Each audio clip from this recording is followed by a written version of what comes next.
Millions of people today have had refractive errors such as nearsightedness, farsightedness, and astigmatism corrected with Lasik. Now there is a version of Lasik available called Wavefront Guided Custom Laser Surgery, or Wavefront Guided Lasik.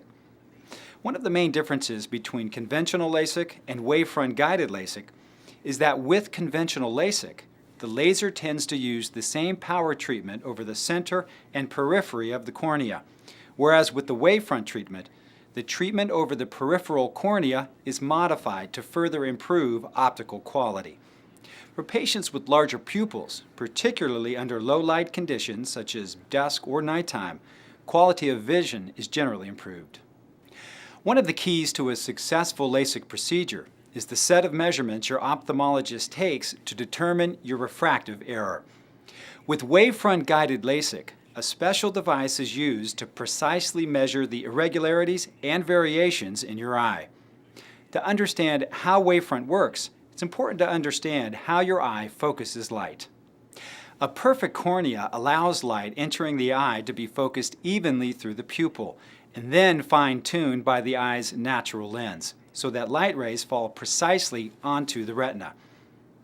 Small imperfections in the eye cause some light to travel through the eye at different angles. It is these imperfections that can cause the light to strike the retina in different places. Now, as a result, you may experience symptoms like halos, glare, starbursts, or ghosting of images. Interestingly, Wavefront was adapted from technology used to fix the distorted images from the Hubble Space Telescope. Based on the same principle, here's how Wavefront is used to help map imperfections in the human eye.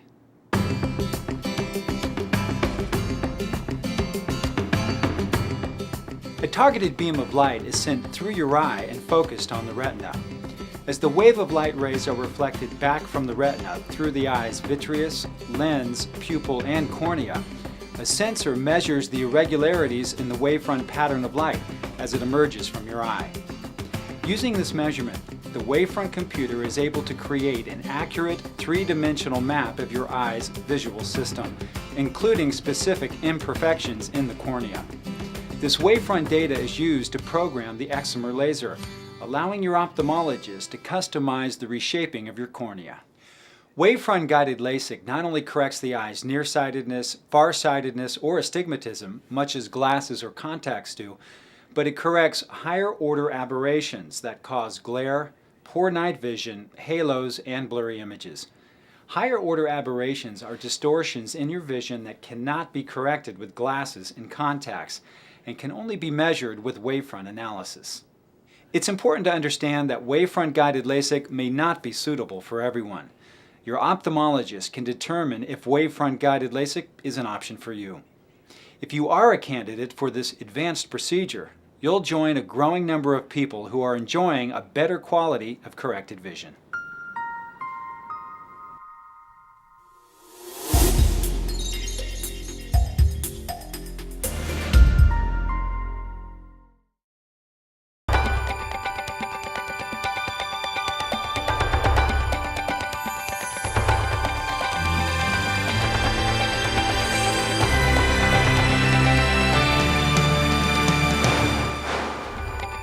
If you are considering Lasik, you're joining millions of people who have decided that they would like to reduce their dependence on glasses or contact lenses.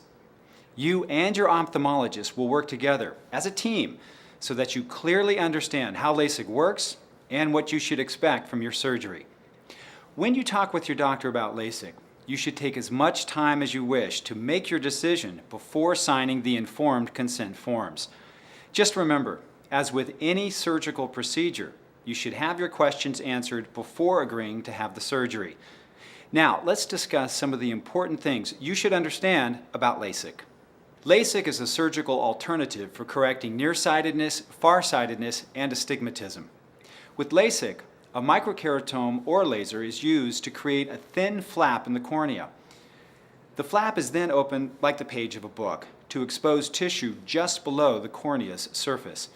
Next, an excimer laser is used to reshape the cornea to reduce or eliminate refractive errors. Finally, the flap is returned to its original position, where it heals in its natural position. If you decide not to have LASIK, there are other methods of correcting your vision. These alternatives include eyeglasses, contact lenses, and other refractive surgical procedures. Remember, LASIK is an elective procedure. There is no emergency condition or other reason that requires or demands that you have it performed. You could continue wearing contact lenses or glasses and have adequate visual acuity. LASIK is a common procedure performed successfully on millions of people each year. But as with any surgery, there are risks associated with LASIK. Let's talk about some of these risks. After LASIK, you may experience glare, increased sensitivity to light, or fluctuations in sharpness of vision. Now, these conditions may or may not be related to the size of your pupil. They usually occur during a normal stabilization period of 1 to 3 months, but they may also be permanent. You could also notice a starbursting or halo effect around lights. This condition usually diminishes with time, but could be permanent. Also, your vision may not seem as sharp at night as during the day, and you may need to wear glasses at night. There is an increased risk of having dry eye following the LASIK procedure. This may be temporary or, on rare occasions, permanent, and you may need to use artificial tears, or you might need to have the tear duct openings in the eyelid closed. Overcorrection or undercorrection could occur with the LASIK procedure, causing farsightedness, nearsightedness, or astigmatism. If you currently need reading glasses, you may need them after having LASIK. You should understand that the visual correction that you can expect to gain from LASIK may not be perfect. For instance, there is the possibility that you might not get a full correction from the LASIK procedure, which may require future retreatment procedures, such as more laser treatment or the use of glasses or contact lenses. Also, the effect you gain from LASIK could regress, and your vision may go back to a level that may require you to wear glasses or contact lenses to see clearly. After having LASIK, your treated eye may be more vulnerable to injury from an impact, which could cause the flap to dislodge. You should wear protective eyewear when playing sports or whenever there is the possibility of having something hit your eye. The use of a microkeratome carries its own unique risks. For instance, the microkeratome could malfunction, requiring the LASIK procedure to be stopped before it has been completed. There is also a risk that in using the microkeratome, the flap incisions could result in an incomplete flap or a flap that is too thin. If this happens, it is likely that the laser part of the procedure will have to be postponed until the cornea has a chance to heal sufficiently to try to create the flap again. Also, irregular healing of the flap could result in a distorted cornea. Depending on the type of complication with the flap or the incision, risks could range from partial vision problems to loss of best corrected vision. After LASIK, mild or severe infection could occur. Mild infection can usually be treated with antibiotics. Rarely, severe infection, even if successfully treated with antibiotics, could lead to permanent scarring and loss of vision that may require corrective laser surgery or even a corneal transplant. Other very rare complications include, but are not limited to, perforation of the cornea, swelling or thinning of the cornea, the appearance of floaters and retinal detachment, hemorrhage, blockage of an artery or vein in the eye, cataract formation, or partial or complete loss of vision in the affected eye. It's also important to be aware that the long-term effects of LASIK are not known. You and your doctor should discuss your expectations for vision after LASIK. Be prepared to discuss what role vision plays in all areas of your life.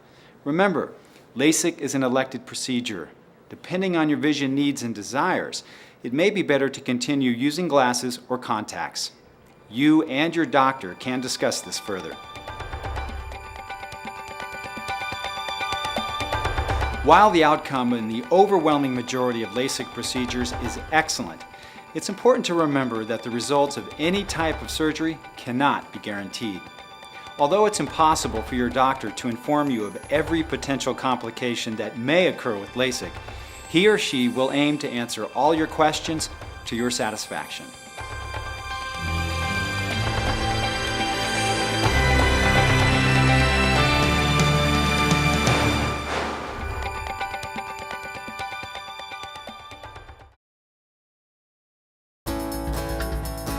My name is Brent Deal, and I am a director and a cameraman of television commercials. And I've been wearing contacts since 5th grade. I'm Jerry Betromovitz.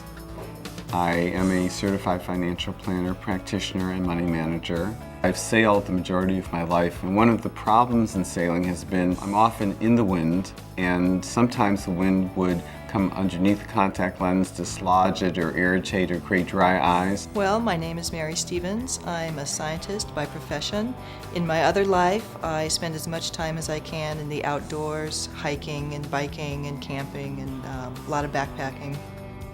I started wearing hard contact lenses when I was 14, and with hard lenses, they're, in my opinion, are really never very comfortable. And I switched to soft, extended wear lenses. We worked some pretty long days. Towards the end of the day, my eyes would get pretty tired, and I wouldn't trust them as much as in the morning. They just would change over the day, and they would hurt. So I would actually have my assistant focus the camera for me, just to make sure that it was right. Several years ago, I became aware of the Lasik procedure and started hearing more and more about it and about the success of some of my friends and colleagues that went through the procedure. I was interested in this procedure, and I looked into it and thought it was right for me. If you are considering LASIK, you're joining millions of people who have decided that they would like to reduce their dependence on glasses or contact lenses. You and your ophthalmologist will work together as a team so that you clearly understand how LASIK works and what you should expect from your surgery. In this video, we will see how LASIK has made a difference to so many people. But first, let's take a look at how the eye works.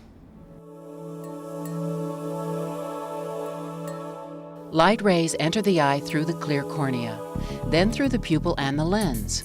These light rays are focused onto the retina, a light-sensitive tissue lining the back of the eye. Signals from the retina are sent through the optic nerve to the brain, where they are interpreted as the images we see. 70% of the eye's focusing power comes from the cornea. When people have problems seeing clearly, it is frequently because of a refractive error. LASIK is specifically used to treat myopia, nearsightedness, hyperopia, farsightedness, astigmatism. Myopia is also known as nearsightedness. This occurs when the distance between the cornea and the retina is too long. Light rays entering the eye are focused in front of the retina, causing the image that falls on the retina to be blurred. Hyperopia is also known as farsightedness and occurs when the distance between the cornea and retina is too short. Light rays entering the eye have not yet come into focus when they reach the retina, so again, the image is blurred. Astigmatism is a condition in which the cornea is curved unevenly. A cornea that is curved the same in each direction is shaped like a basketball, while a cornea with astigmatism is more curved in one direction than the other, like a football. Light passing through this uneven cornea is not properly focused on the retina. People considering LASIK might have one or a combination of these conditions. For many years, glasses and contact lenses were the only way to correct these refractive errors. But today, LASIK is offering people an alternative that can reduce or eliminate their dependence on corrective lenses. LASIK, or laser-assisted in situ keratomileusis, is an outpatient refractive procedure. It combines surgical and laser treatment to reshape your cornea. LASIK is used to treat certain types of nearsightedness, farsightedness, and astigmatism. It is the most common type of refractive surgery, accounting for more than 90% of all refractive procedures performed today. With LASIK, there is generally little discomfort during and after surgery, and you recover your vision quickly. With LASIK, your ophthalmologist creates a small flap in the front portion of your cornea using a laser.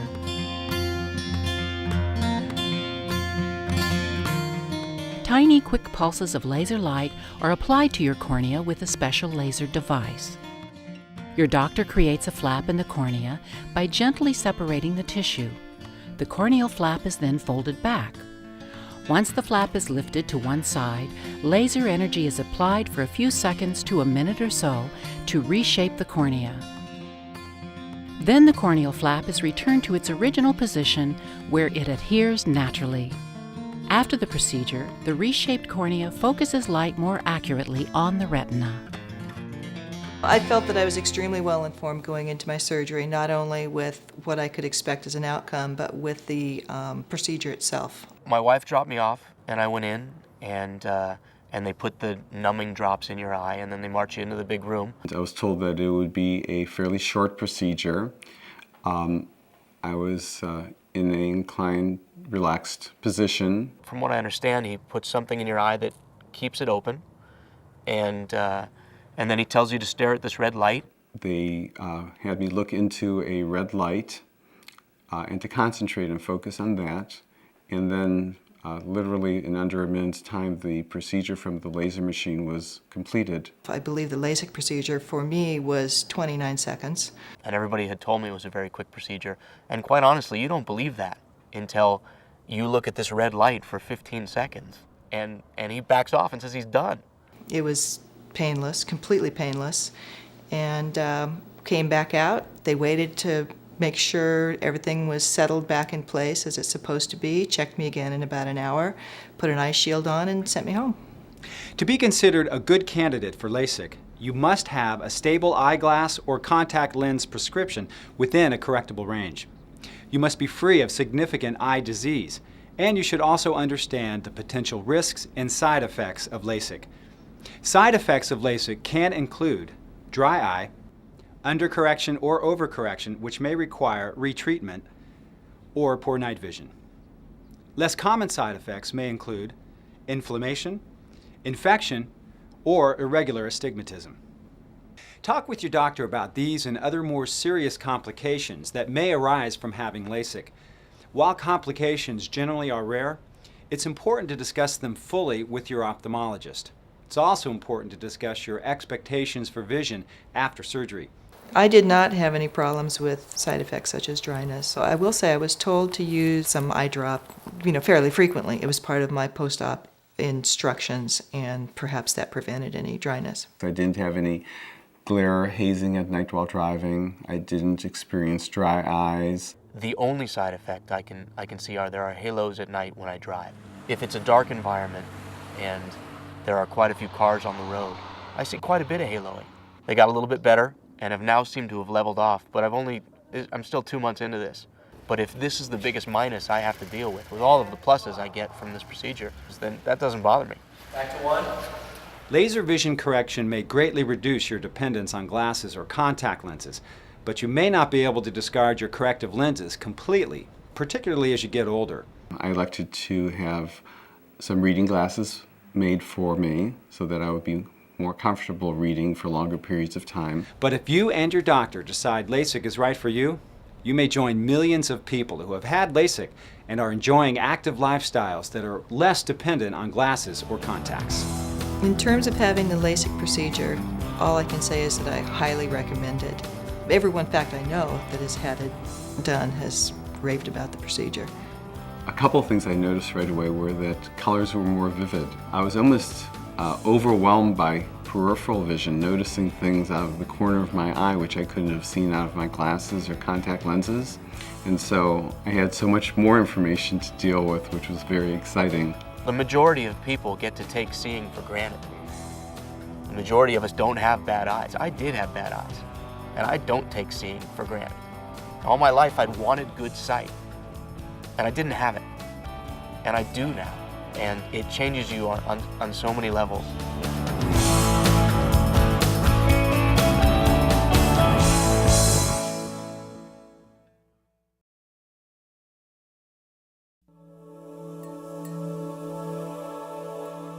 Light rays enter the eye through the clear cornea, then through the pupil and the lens. These light rays are focused onto the retina, a light-sensitive tissue lining the back of the eye. Signals from the retina are sent through the optic nerve to the brain, where they are interpreted as the images we see. 70% of the eye's focusing power comes from the cornea. When people have problems seeing clearly, it is frequently because of a refractive error.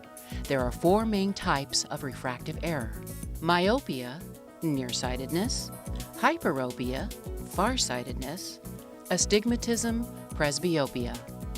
People with refractive errors might have one or a combination of these conditions. Myopia is also known as nearsightedness. This occurs when the distance between the cornea and the retina is too long. Light rays entering the eye are focused in front of the retina, causing the image that falls on the retina to be blurred. Hyperopia is also known as farsightedness and occurs when the distance between the cornea and retina is too short. Light rays entering the eye have not yet come into focus when they reach the retina, so again, the image is blurred. Astigmatism is a condition in which the cornea is curved unevenly. A cornea that is curved the same in each direction is shaped like a basketball, while a cornea with astigmatism is more curved in one direction than the other, like a football. Light passing through this uneven cornea is not properly focused on the retina. Presbyopia is a normal condition associated with age that causes problems with our near vision. When we are young, the lenses in our eyes are flexible and are able to change focus easily between near and far objects. As we age, this flexibility gradually decreases. At around age 40, many people begin to need corrective lenses for reading.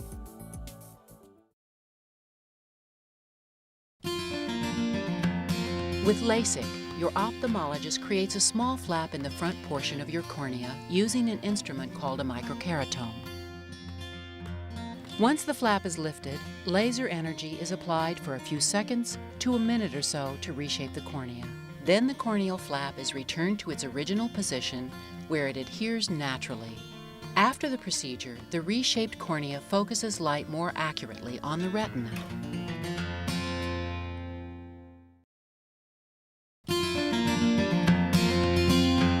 With Lasik, your ophthalmologist creates a small flap in the front portion of your cornea using a laser.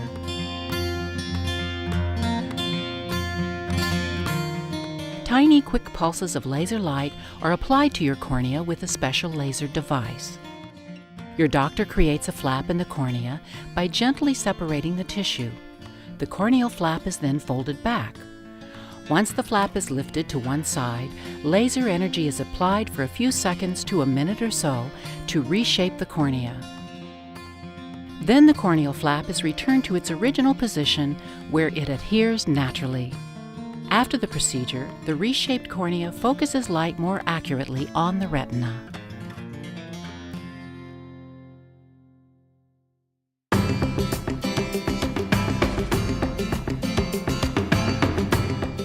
A targeted beam of light is sent through your eye and focused on the retina. As the wave of light rays are reflected back from the retina through the eye's vitreous, lens, pupil, and cornea, a sensor measures the irregularities in the wavefront pattern of light as it emerges from your eye. Using this measurement, the wavefront computer is able to create an accurate three-dimensional map of your eye's visual system, including specific imperfections in the cornea. This wavefront data is used to program the excimer laser, allowing your ophthalmologist to customize the reshaping of your cornea.